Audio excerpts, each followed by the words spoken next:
చేసినప్పుడు మా బాధ్యతగా భావించి మొట్టమొదట పెద్దలు ఉత్తమ్ కుమార్ రెడ్డి గారికి సాగునీటి పారుదల శాఖ మంత్రిగా వారికి బాధ్యతలు అప్పచెప్పిన సోనియా గాంధీ, రాహుల్ గాంధీ, మల్లికార్జున్ ఖర్గే గారు ముందు నేను ఒకటే మాట స్పష్టంగా చెప్పిన, నల్గొండ ప్రాంతం చైతన్యం గల ప్రాంతం. నల్గొండ ప్రాంత ప్రజలు చాలా మంచి వాళ్ళు. మంచిగా ఉన్నంతసేపు, వాళ్ళ మంచి కోరుకున్నంతసేపు మనకు అండగా నిలబడతారు. ఎప్పుడైతే వాళ్లకు మన పట్ల అనుమానం వచ్చినా వాళ్ళ అభివృద్ధిని అడ్డుకుంటే బండకేసి కొడతారు నల్గొండ జిల్లా ప్రజలని చెప్పడం ద్వారా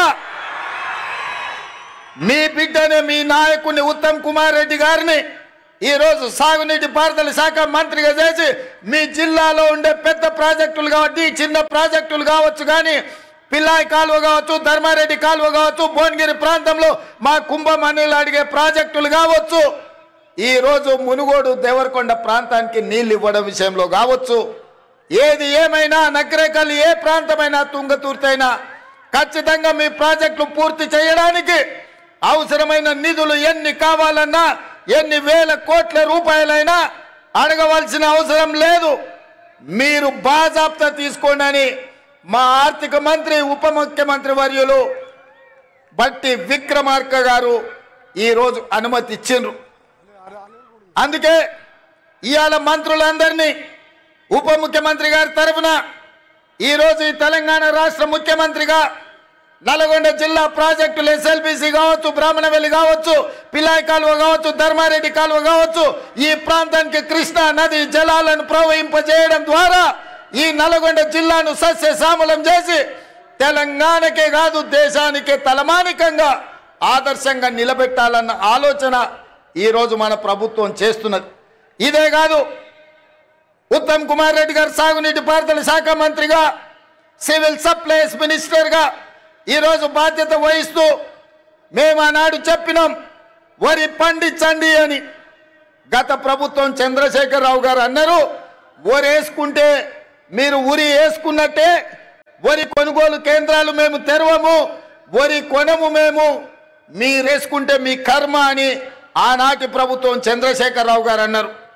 కానీ మేము అధికారంలోకి వచ్చిన తర్వాత సివిల్ సప్లైస్ మినిస్టర్గా ఉత్తమ్ కుమార్ రెడ్డి గారితో మాట్లాడి ఈనాడు ఐకేపీ కేంద్రాలు 8,500 ఐకేపీ కేంద్రాలు తెలంగాణలో నలుమూలల తెరిపించడం ద్వారా వరి పండించండి, కనీస మద్దతు ధరనే కాదు 500 రూపాయల బోనస్ ఈ తెలంగాణ రాష్ట్ర రైతాంగానికి ఇస్తామని పిలిపించి నల్గొండ జిల్లాలో 5,12,000 ఎకరాల వరి పండించి రైతులు దేశానికి ఆదర్శంగా నిలబడ్డారు. అందులో 2,70,000 ఎకరాల సన్న వడ్లను నల్గొండ జిల్లా ప్రజలు పండించారు.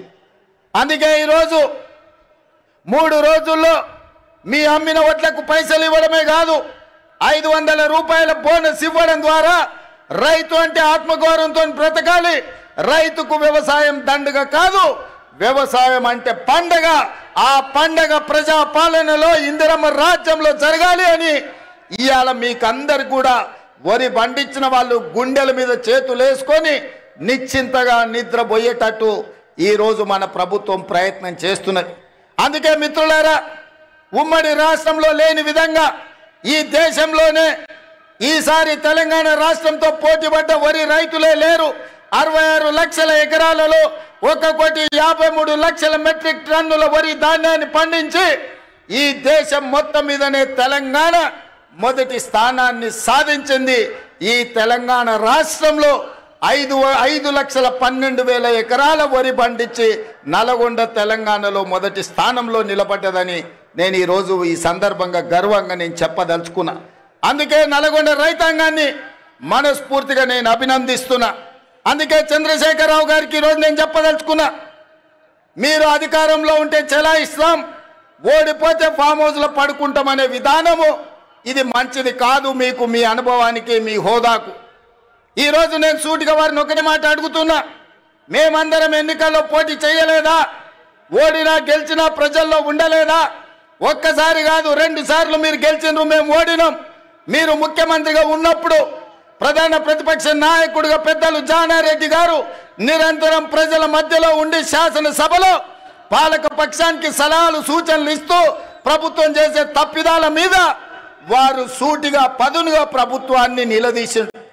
అదే విధంగా మిత్రుడు బట్టి విక్రమార్క గారు మరొక 5 సంవత్సరాలు సిఎల్పి నాయకుడిగా మా ఎమ్మెల్యేలను మీరు గుంజుకున్నా, ముక్కవని ధైర్యంతో సిఎల్పి హోదాను మీరు తొలగించినా ఏ రోజు అధైర్య పడలేదు.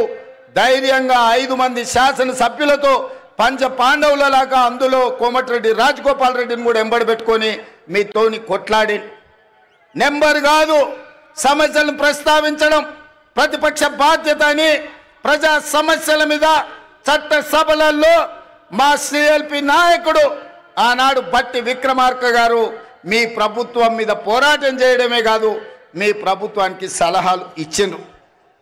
మరి ఈరోజు నేను చంద్రశేఖరరావు గారిని అడుగుతున్నా, సంవత్సరం పూర్తి అయింది. మీరు ఎప్పుడైనా మీ ప్రతిపక్ష నాయకుడి పాత్ర పోషించిండ్రా? మీరు శాసనసభకు వచ్చిండ్రా? మీ అనుభవాన్ని ఎమ్మెల్యేగా, రాష్ట్ర మంత్రిగా, పార్లమెంట్ సభ్యుడిగా, కేంద్ర మంత్రిగా, తెలంగాణ రాష్ట్ర